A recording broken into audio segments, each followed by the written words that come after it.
Hey guys, it's Brecken here, and I officially fucking did it. Uh, if you guys have been paying attention from the videos that I've been uploading in the past, you'd know that I've been working on a game for a pretty long time now. So it was 1 year, 1 month, and 26 days of development in order for this game to come out. Uh, it is released on itch.io if you guys want to buy it or play the demo. There's a demo available. But this is the physical copy. Something like this is a childhood dream that I've always wanted to come true, and it finally did. So there's also the disc art too, which I think is pretty cool. Now, if you guys have questions, no, I did not go through a company to do this. All of this of what you're seeing, including the disc, like I did everything except for manufacture the disc and disc cases. I bought the blank CDs and the blank cases from Amazon. But all the art and all that stuff, the cover art, the disc art, that's all done by me. Take a look. Oh, actually, let's take a look at the side first. You got the PC game logo at the top. It's a little too big because it stretches out in the back and the front a little bit, but it doesn't really bother me that much. You got the Air Love Engine logo here, and I have my company logo on there and at the front. I think it's pretty cool. I got the Windows symbol here to signify, hey, this is a Windows game. And let's take a look at the back. The back is pretty cool, I feel like. So there's some screenshots of the game, trying to reduce the glare a bit. There you go.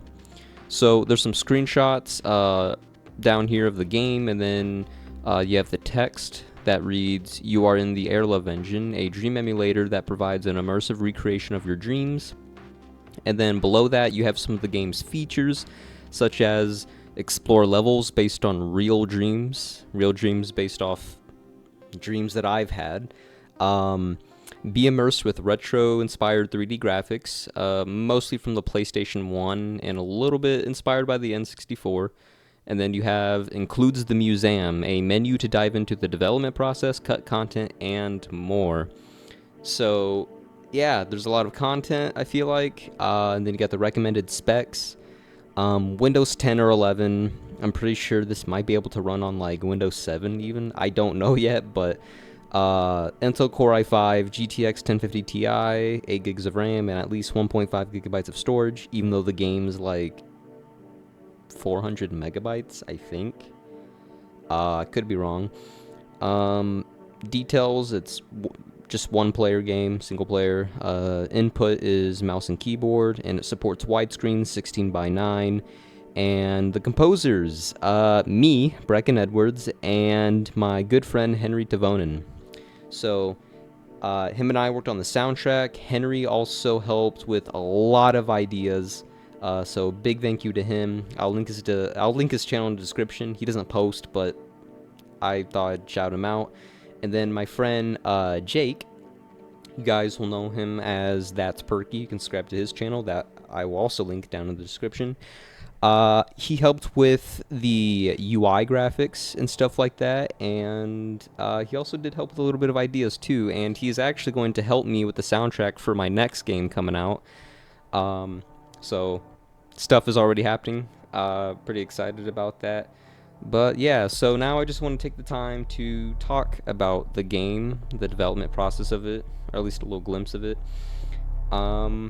So Air Love Engine started off as a very, very small college project, and it was for a game design class when I was taking my associate's degree. It was originally called Free Run, and it was supposed to be parkour oriented and with PS1 graphics. You know, that was the concept of it. There was a whole game design document I made for it. I still have all the files, all the versions of this, from the beta to the demo, various amounts of demo updates. So near the end of Game Design 1, that was the class name, I've had some people tell me, like, you know, make smaller games, you know, that's how you learn and stuff like that. And I always rejected that idea. I'm like, no, like, why not stick just to one game and learn from that one game? And I did. I learned a lot of how game development works with the Unity game engine, and I never gave up. There's been many times that I wanted to give up because I could not fix something, but I stuck through it, I powered through it, and now we're here. So, yeah. Small college project, and then, I was like, you know what if I can make this into something, because I tend to be resourceful. Yeah. I don't like to waste stuff. So instead of like dumping free run at the time into the garbage, I'm like, what if I took this concept and like made something with it? So, um, yeah, and I did. I was like, you know what? Instead of free run, because that seems like a boring name, uh, let's think of a new name. And the name for this game is actually kind of a funny story. So I used an online name generator. Um, I just kept clicking and clicking until something cool would pop up because I guess I'm a little lazy on that end. But even before that, I was brainstorming some names. But one of the names was Airlove. I was like, for some reason, that sounds cool.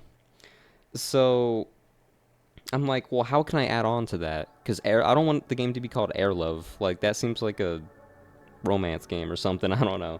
So I was like, huh. So I took the idea. So in this game, it's parkour as PlayStation 1 graphics.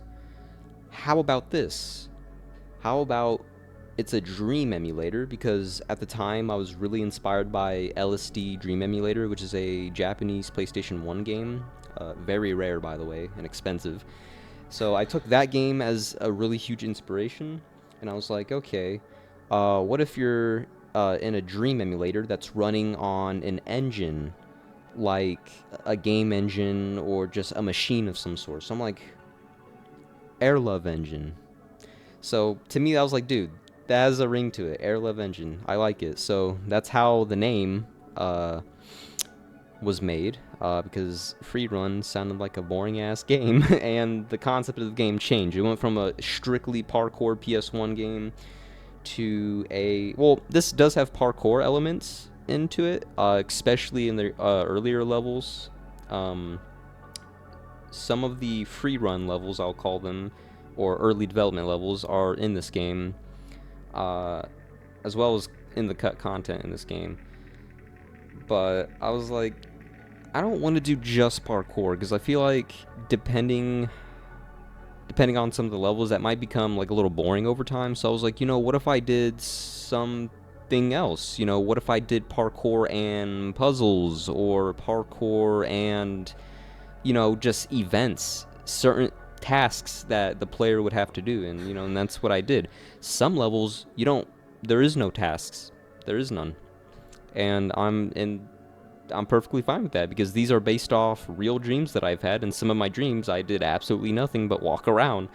So, yeah, so I took that concept. I was like, I think this could be very unique. I've never seen anyone do something like this. When a lot of solo game developers or indie game developers, when they tend to stick to PlayStation 1 graphics, they just do strictly horror, which nothing's wrong with that. I think it actually enhances the horror a bit, with the bad graphics, but I didn't want to be just like that, Like, I wanted to make something that PlayStation 1 graphics that wasn't strictly horror. Now, this does have horror elements in it, but it's not... I wouldn't consider it a horror game. This is more of a adventure platformer, if that makes sense. So, yeah, and I was like, I just took all those concepts, brainstormed about it. I was like, dude, this could be extremely unique, and I'm going to do it. And I did. So, yeah, so that's... Oh, yeah, one thing. The composer, one of them, Henry, I'll tell you guys how he got on board for the game. It's actually funny. So, this is back when I used to play consoles a lot. I still had a PC because I was doing college too. You know, I had my PlayStation 5, and my friend Henry was playing this game called Dreams on PlayStation 4. Well, PS5, he was playing it on. And so he was showing me what it was. It was like you get to make your own games on it. It's kind of like Roblox. And I was like, oh, this is cool. And then he made a soundtrack within Dreams. I was like,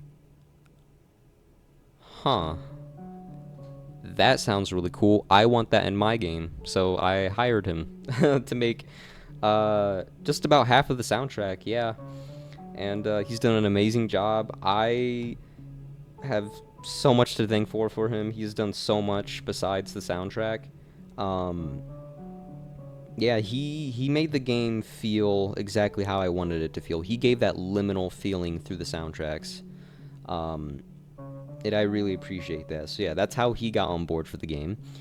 And then my friend Jake, he got on board because I needed him to do help with the graphics, not like the PlayStation 1 graphics, but like just UI graphics and stuff like that, to provide different colors, different styles, and all that. And I was like, okay, that's pretty cool.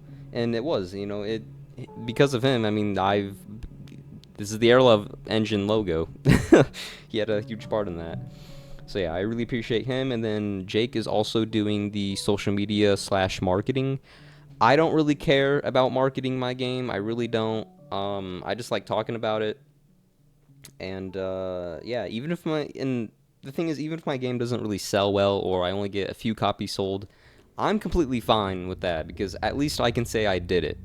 You know, and it'll also look good on my resume that I shipped out a game technically. So, yeah. So, what's next?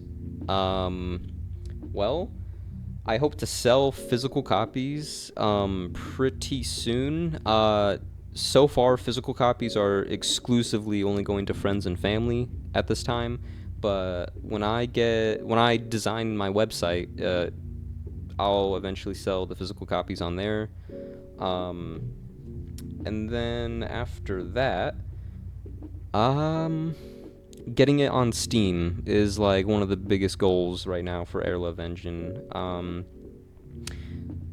Yeah, so I'm currently in the process of that, and then after that, I am working on two new games. I don't want to say anything, but the only thing I'll give out though is one of them is a VR game, and one of them is like kind of like a story game. I think there are two both pretty cool concepts. But yeah, so we'll start work on those. Yeah, other than that, I just want to give a huge shout out to my family and friends for supporting me on making this game because I've spent so much time trying to make this a reality and to accomplish a childhood dream of mine, you know. I was working 35 hours while, like, 5 days a week while doing college. I didn't have a lot of time to make this game, so the development was slower than I expected, but I mean, games take a while, so I feel like that's also kind of normal, but there was a period in time where I was working 50 hours a week while doing 6 college classes, waking up at 3 a.m. once a week because I had to wake up early to do talking lessons because I was in a Japanese speaking class. So a lot of sacrifice was made to make this a reality, and I don't regret it at all. I don't regret spending, you know, nights alone coding and, you know, designing and 3D modeling for this game. So much has gone into it, and I have to thank everyone who supported me, you know. Special shout out to my stepmom and my dad. They supported me throughout the whole thing, and they were really excited to see it. And I posted a Facebook post of, you know, the game being officially released, and I have gotten support from people I didn't think would support it. I'm like, what the hell? So that was really cool and nice of them. So shout out to them too. But yeah, I think I'm gonna close off this video. I just wanted to share this. Also, one last thing, two last things actually. I have never seen anyone make a physical copy of their own game. So I might release a tutorial because I had to figure all this shit out by myself through a lot of research. So I'll make a tutorial of how to make a physical copy of your own game. This was made in Unity, so I don't know, I'm pretty sure Unreal Engine would be the same concept. So I'll show you guys how to do that in a video. I think that would be really cool. And you know, if you're a indie or solo game dev out there and you want to make a physical copy of your own game just for fun, I would be happy to show you guys with this bad boy and a few other things. So I will make a tutorial soon because I want to help other people who also want to do this. So that, and I'll just remind you guys once again, if you want to play Airlove Engine, so far it's only available digitally on itch.io. I'll link the game in the description. It's only $5. If you still feel uncomfortable paying that price, that's okay. You can play out the demo and just try it out. And hey, if you don't like it, I still really appreciate you guys for trying it out. But yeah, other than that, I'll close off this video and thank you guys.